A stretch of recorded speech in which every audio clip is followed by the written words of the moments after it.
Why no one could explain the Dyatlov Pass incident. The silence of the northern Urals is absolute, an indifferent vacuum broken only by the rasp of wind across snow. It was into this profound emptiness, 65 years ago, that a chilling tableau was discovered, a scene that would etch itself into the annals of unsolved mysteries. A tent partially collapsed, its fabric slashed not from without, but from within, like an emergency egress in the face of an unseen terror. Footprints, errant and desperate, scattered into the unforgiving snow, leading away from the supposed sanctuary, only to vanish. And eventually, 9 bodies scattered across the desolate expanse, some bearing injuries so horrific, so incongruous with their environment that they defied all conventional explanation. This was the Dyatlov Pass incident, the sudden and mysterious demise of 9 experienced Soviet hikers in February 1959. Their expedition, a routine winter trek into the remote reaches of the Ural Mountains, ended not in triumph, but in a macabre puzzle that has resisted every attempt at resolution. Why, after over 6 decades of intense speculation, declassified files, countless theories ranging from the plausible to the preternatural, and modern forensic scrutiny, does this case remain one of history's most baffling enigmas? This investigation seeks not to provide definitive answers, for none truly exist, but to meticulously re-examine the known facts, the bizarre discoveries, the flawed inquiries, and the enduring questions that haunt this dark chapter. We will explore the lives of the hikers, trace their fateful journey, dissect the horrifying scene of their end, scrutinize the initial investigations, weigh the leading theories against their stark weaknesses, and confront the unsettling legacy of Dyatlov Pass. Igor Dyatlov, at 23, was not merely the leader but the architect of this ambitious undertaking. A radio engineering student at the Ural Polytechnic Institute, his experience in winter mountaineering was extensive, his resolve unwavering. Around him, he assembled a seasoned team, 8 companions, a mix of fellow students, recent graduates and engineers, all skilled, all capable, all prepared for the rigors of a Category III expedition. There was Zinaida Kolmogorova, a spirited and resilient 22-year-old, Rustam Slobodin, a formidable athlete, Alexander Kolvatov, stoic and dependable, Yuri Krivonishenko and Yuri Doroshenko, boisterous and inseparable. Semyon Zolotarev, an older, enigmatic military veteran, brought a different kind of experience, while Lyudmila Dubinina, lively and keen, was one of the group's 2 women. Nikolai Thiboksbrignoles, a structural engineer, completed the formidable 9. Each was a paragon of Soviet youth, embodying a spirit of exploration and endurance. Their objective was Otorten, a mountain whose name in the Mansi language, the indigenous people of the region, ominously translates to "don't go there." It was a challenging, yet achievable destination for such a cohesive and well-equipped group. Their journals, meticulously kept, and photographs developed from their own cameras found later, paint a picture of high spirits, camaraderie, and the stark, severe beauty of the landscape. Entries detail icy river crossings, the construction of stoves, the sharing of meals, and the sheer exhilaration of the wilderness. The last entry, dated February 1, 1959, recorded their ascent through a snowstorm, detailing the struggle and their decision to set up camp on the eastern slopes of Khalat Syakhl, Dead Mountain, an hour earlier than planned. Their preparations for the final night were typical. A tent pitched against the wind, gear stowed, a sense of earned rest settling over the snow-covered expanse.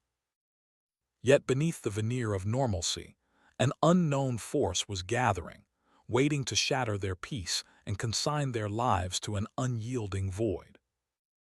The unyielding void, it transpired, was merely the silent prelude. Days bled into weeks, and the absence of any word from Dyatlov's group began to curdle the initial calm. Their scheduled return date, February 12th, passed without incident, save for the growing knot of unease in Sverdlovsk.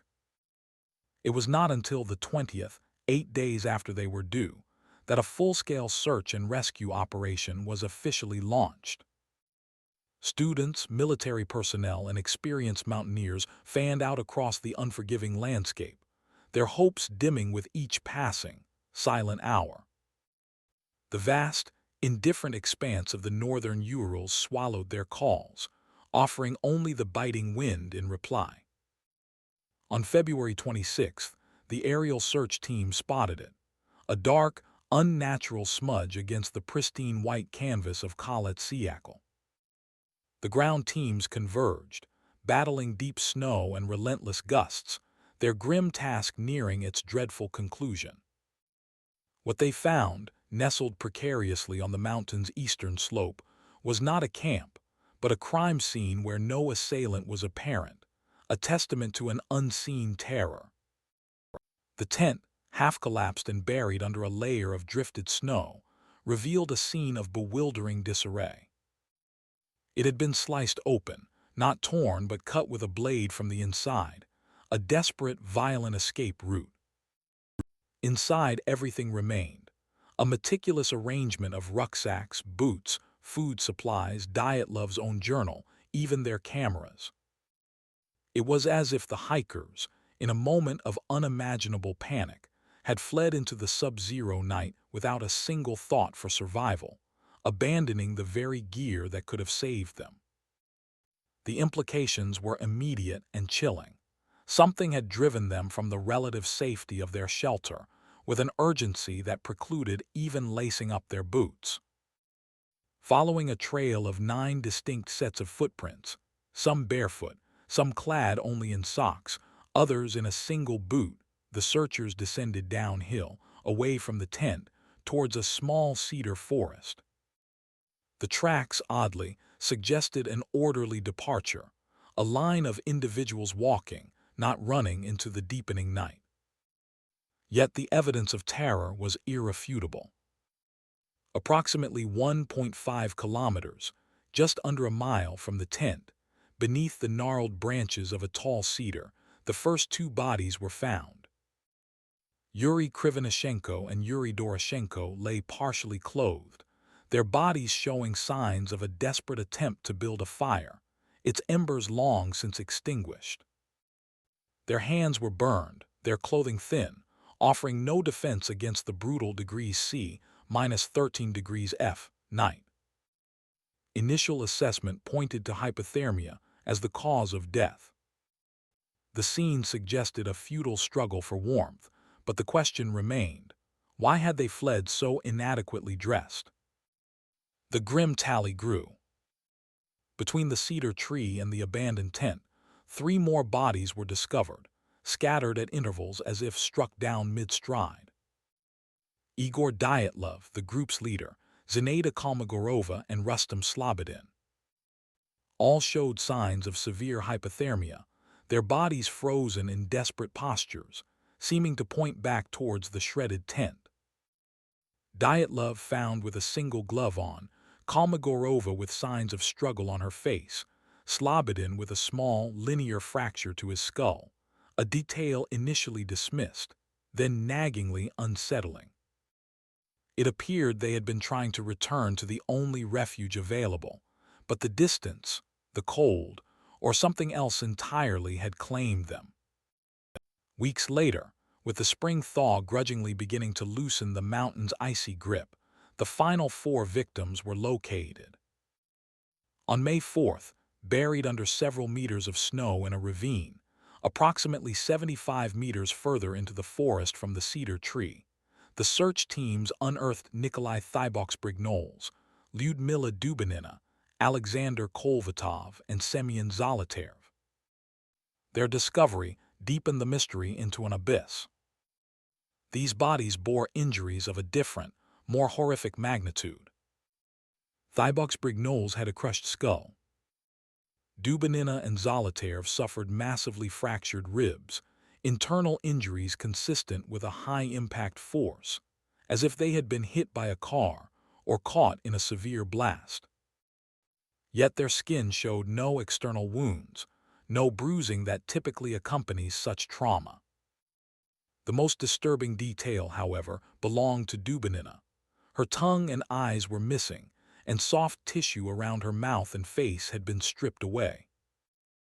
Zolotarev, too, had missing eyes. Adding to the chilling tableau were the baffling details of their clothing. Some were found wearing items clearly belonging to others, Dubinina in Zolotarev's trousers, Zolotarev wearing Dubinina's hat. More unsettling still, forensic tests on certain garments revealed elevated levels of radiation. This last detail, almost too bizarre to be true, pushed the incident beyond the realm of tragic hiking accident and into the dark, shadowed territory of the unexplainable. The scene, the bodies, the injuries, they articulated a raw, primal terror that defied all rational explanation, a historical echo of dread that some corners of the world seemed engineered to produce. The grim tableaus on Khalat Siakal demanded an explanation, a narrative to soothe the shock, to contain the raw horror of the discovery. The Soviet authorities moved with a speed that, in retrospect, would only deepen the mystery. A criminal case was opened immediately, then just as swiftly closed. The findings, condensed into an official conclusion, offered little solace or clarity. The cause of death, it was declared, was a compelling natural force. The phrase hung in the frigid air, thin and unsatisfying like a whisper against a gale. It spoke of nature's immense power, certainly, but offered no tangible adversary, no identifiable event that could reconcile the disparate elements of the tragedy. Prosecutor Lev Ivanov, leading the investigation, meticulously catalogued the scene. His report stated unequivocally that there were no signs of struggle, no indications of the presence of other people near the tent, nor any criminal act. The undisturbed equipment within the tent, the absence of tracks other than the hiker's own leading away from it, seemed to support this, an inexplicable exodus, rather than an external assault. Yet this very absence of evidence became its own form of haunting presence, leaving a void where answers should have been. The investigation, brief and opaque, became a source of immediate suspicion. The criminal case was closed a mere 3 months after the discovery of the final bodies.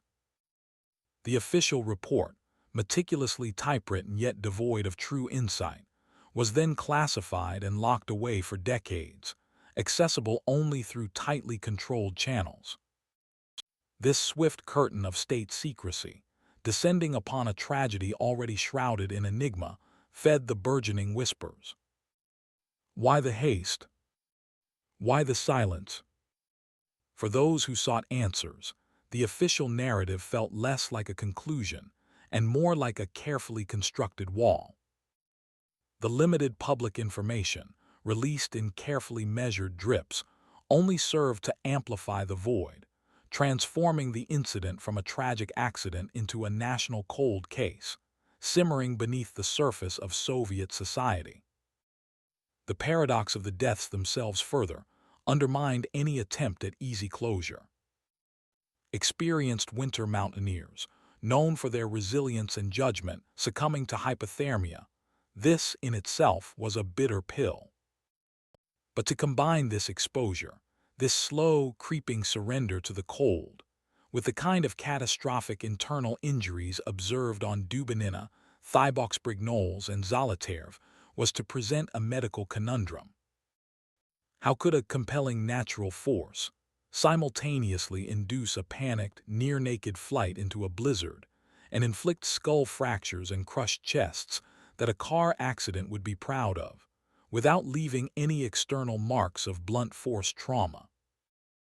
The medical reports, dry and clinical, described injuries of immense compression, as if the victims had been subjected to the kind of G-force usually reserved for pilots in aerobatic maneuvers, or struck by a massive, unseen weight. Lyudmila Dubinina's missing tongue and eyes, initially dismissed as animal predation, defied straightforward explanation when later evidence suggested decomposition patterns inconsistent with scavenger activity in such extreme cold.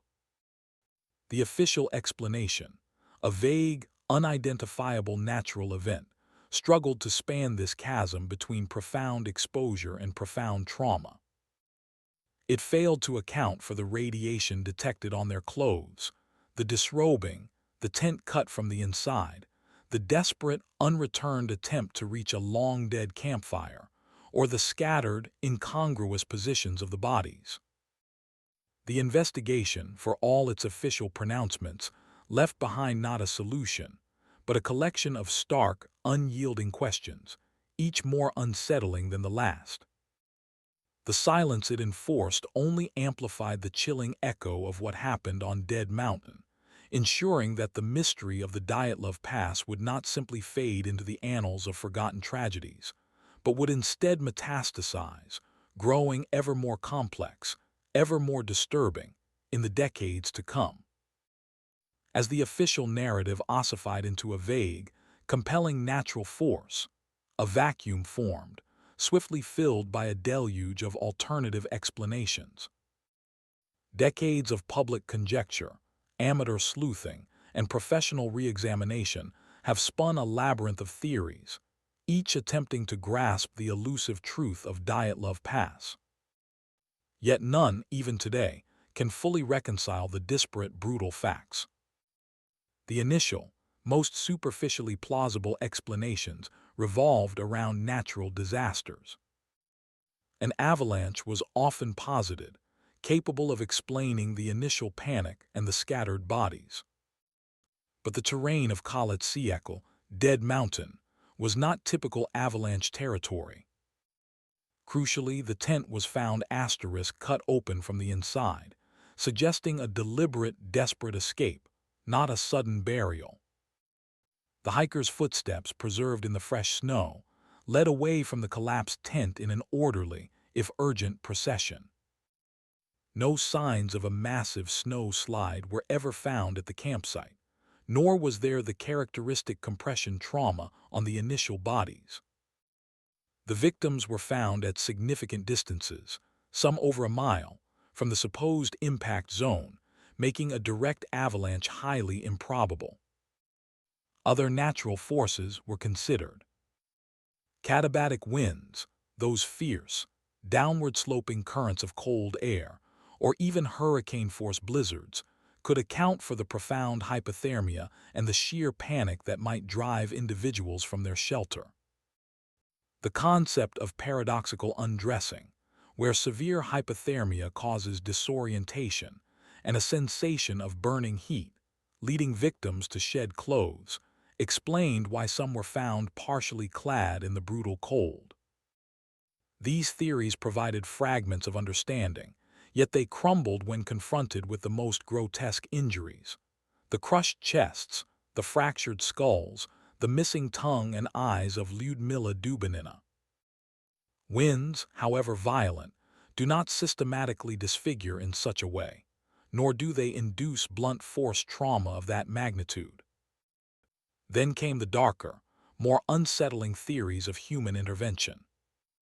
The notion of an attack by Mansi hunters, indigenous people of the Urals, was quickly investigated and dismissed by Soviet authorities. There was no evidence of other individuals at the site, no tracks, no struggle beyond what the hikers themselves endured, and the Mansi were known for their peaceful disposition. Furthermore, their traditional weapons could not account for the internal, non-external injuries. Far more persistent were the whispers of a military experiment or secret weapon testing. The region was known for its proximity to Soviet missile test sites. Disturbing reports from other hiking groups in the area mentioned strange, fiery spheres or glowing orbs in the night sky around the time of the incident. The detection of elevated levels of radiation on certain items of clothing, particularly on Dubinina's and Kolvatov's garments, lent an ominous weight to this theory. Were the hikers unwitting witnesses to a failed test, a clandestine explosion, or some exotic, fear-inducing sonic weapon? But even this compelling narrative left agonizing questions. Why target seasoned hikers? Why leave the bodies in such a way, with personal belongings untouched in the tent? And why, if it was a covert operation, was the site not thoroughly sanitized? A less popular but still debated theory involved internal conflict or an argument among the group. However, the close-knit nature of the team, their high spirits documented in journals, and the complete lack of any defensive wounds or signs of an altercation at the tent itself rendered this implausible. The desperate flight from the tent and the nature of the injuries did not suggest a human-on-human struggle within the group. Finally, the incident plunged into the realm of the truly inexplicable, inviting paranormal and cryptid theories. The idea of a Yeti or snowman attack gained traction in some circles, providing a convenient explanation for the immense trauma. Yet there was no physical evidence, no giant footprints, no hair, no other signs of a large creature. Similarly, UFOs or extraterrestrial encounters were invoked, explaining the strange lights, the radiation, and the notion of an overwhelming, fear-inducing force that drove the hikers to abandon their shelter in terror.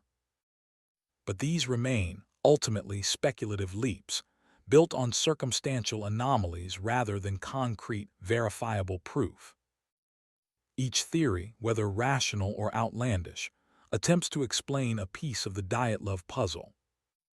But like ill-fitting gears, they fail to mesh, leaving a fundamental friction between explanation and evidence. No single hypothesis, nor even a combination, has ever fully accounted for the tent cut from within, the orderly footprints, the simultaneous hypothermia and severe internal trauma, the missing organs, and the residual radiation. The deeper one probes, the more the core enigma solidifies, resistant to all attempts at conventional understanding.